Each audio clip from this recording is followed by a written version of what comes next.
Good morning. Well, I'm fresh back from the gym. It is the new year. I have my New Year's resolutions, and you probably have some of your own. This year's New Year's resolution for me is to get in better shape. And part of that concern is driven by a comment made by my granddaughter who lives in Ottawa. I was there in November, and one day while she was sitting with me, she said, "Papa, are you pregnant?" And I went, no. And she said, "Why do you have that bump?" And I said, "Well, sometimes when men get old, that's what happens to them." And then she very calmly announced to everyone in the room, "Papa's not pregnant. He's just got a bump because he's old." So, maybe it was time to actually use the gym membership that I pay for every month. So off to the gym I go. I don't know what your New Year's resolutions are. I don't know if by now they're already dead. But I would like to believe that all of you are very much focused on improvement, personal improvement, spiritual improvement. And that, of course, is your goal with your students. So I want to begin the new year by really giving you an enormous challenge based on a book that I read recently and some research that I've read. As you know, focusing very much this year on AI and the power of AI and what it's doing to our classrooms. But the more I dig into it, the more I realize its limitations and also its perils. But one of the greatest perils is not connected to AI itself. It's really connected to the bigger world in which all of us are living. In fact, you're living in that world right now by watching this video. As we all well understand, cell phones, screens have gone from a bit of a part of life, and originally it was only for those that were well-resourced, to an essential element of our everyday life. The degree to which we pay attention to screens, the degree to which we live with images is exponential. And I'm not going to sort of focus on you, I'm going to focus on myself. If I look at the way my day goes, I begin with a screen. I actually have an older iPad that I only use for morning devotions. So what that means is that it doesn't have a browser, doesn't have email, doesn't have messaging. So when I open it up in the morning, the only thing that's available to me is the weather. And then, Bible and devotional apps and a prayer app. And so it helps me to get through that morning in a fairly undistracted way. But then as soon as I've done that, I'm into my day. And so if I do end up going to the gym, I'm listening to music on my watch while I'm running, and it's tracking my heart rate and all of that stuff. And then, of course, as soon as I start work, it's screens all day long. I start with small screens and I keep on upgrading to bigger and bigger screens till at the end of the day, I'm watching the biggest screens of all, which would be one of the flat screen TVs in the house. And so most of my day is spent looking at images. And I have seen the consequence of that is that I, certainly in my personal life, I'm not as back and forth with my wife here in the house as I normally would be without those screens, because quite often in the evening I'm tired, so I'm just streaming things, and often she's streaming things. And I don't know if it's like your life, but that's the way our lives have gone.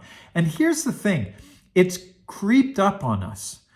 I look back to the 90s, and of course, some of you weren't even alive then, but I was. I've been alive for a long time now, and I can remember watching maybe 2 movies a week. The problem was you had to go out, you had to rent a video, you had to bring it home. In those days, we didn't have cable, so we did not really spend a lot of time watching TV because it was expensive to get a video, and it was also time consuming.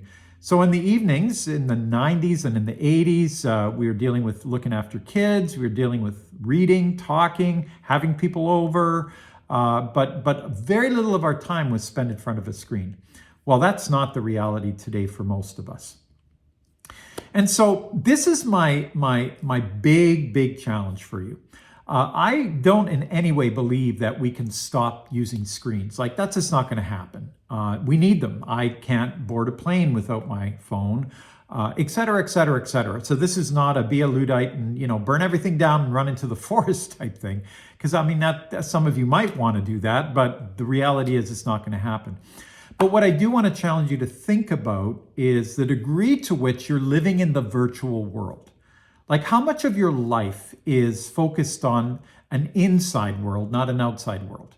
In other words, the way in which pixels and algorithms are basically controlling your ideas, and as a result, shaping the way you see yourself in the world. Because here's the big consequence of living that way.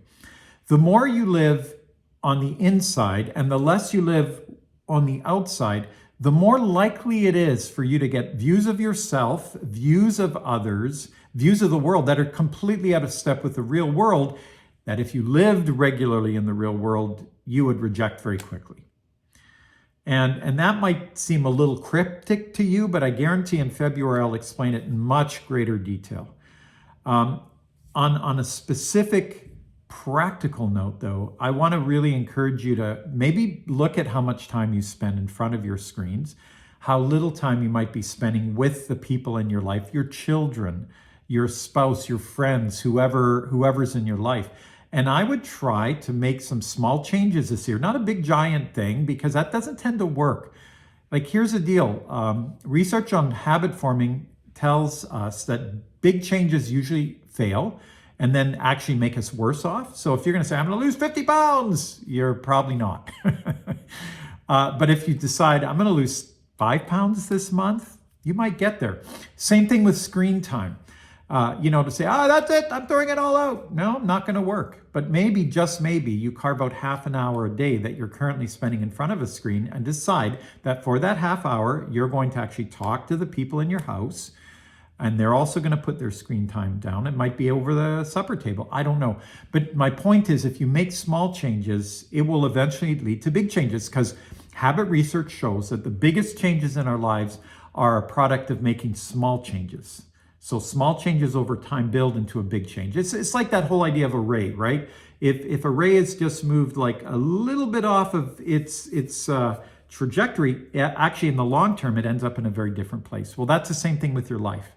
Like if you want a different life than the life you have now, a better life, a more engaged life, a life where there's more real people all the time and where you're less controlled by pixels and algorithms, and more in charge of your thinking and more in charge of your relationships, and more able to actually make decisions that are rooted in the real world, you're going to be more successful. Because I'll leave you with this, and then we'll get into it in more detail in February. The thing about the internet world is that it prioritizes 3 things: novelty, consumption, and isolation. All right? And because it prioritizes those 3 things, it pushes us into ourselves. It focuses us primarily about us and what we want. It actually cultivates an appetite for greater and greater novelty, which is not necessarily a good thing, because we easily get bored and we want more and more of more and more different. It's one of the reasons that we're accepting so many of the crazy ideas that are being normalized around us, because of the way that the internet is shaping us through novelty, consumption, and isolation. And that has profound implications for our classroom life as much as it does for our personal lives. But I'm not going to say any more. I am just going to encourage you right now, if you're either working on some changes in your life and actually making good progress, celebrate the small victories, keep them small, and then watch how they build into something big. And then finally, if you're already discouraged and you go, well, I guess I'm not going to the gym, or I guess I'm just going to continue to stream all night long, I would encourage you to just carve out a little bit of a change in your life. Decide to do one little thing differently, and then watch that build, and then build on that, and build on that, and build on that. And who knows, by this time next year, I might be thinner and you might have better relationships. Wouldn't that be great? All right, you have a wonderful year.